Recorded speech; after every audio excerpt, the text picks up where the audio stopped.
Hier, j'avais 1 heure de train. Devant moi, une femme seule avec son casque. Derrière moi, un couple avec leur enfant d'environ 1 an. À 4-5 reprises, l'enfant a poussé un cri. D'excitation ou d'énervement, bref, un enfant qui s'exprime. Un cri qui durait 1-2 secondes maximum à chaque fois, hein, pas du tout une crise de larmes en continu d'1 heure.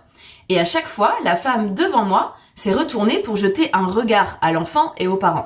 Je sais pas si on se rend compte du malaise que c'est de faire ça. C'est quel type d'agressivité de faire ça?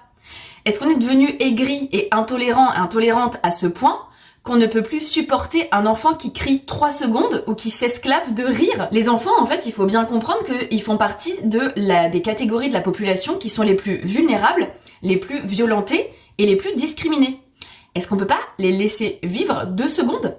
C'est pas parce que nous, on a intégré la restriction de nos corps en tant qu'adultes, de nos voix, qu'on encense une société où tout le monde se tait, où les gens qui élèvent la voix nous gênent, qu'on doit appliquer ça aux enfants.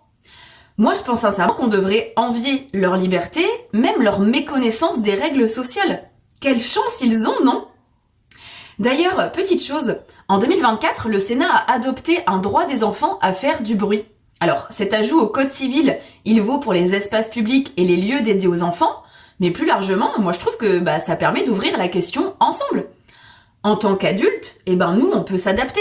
Si on prend le train, on prévoit des boules caisses, ça coûte 4 €, ou alors on met ses écouteurs. Il y a plein d'écouteurs qui ont des réductions de bruit. Ce genre d'intolérance, ça donne lieu à la légitimation, pour moi, de lieux sans enfants. Mais du coup, on dirait quoi s'il y avait des lieux sans femmes, sans arabes ou sans noirs qui voyaient ou revoyaient le jour? On verrait bien qu'il y a un problème, non?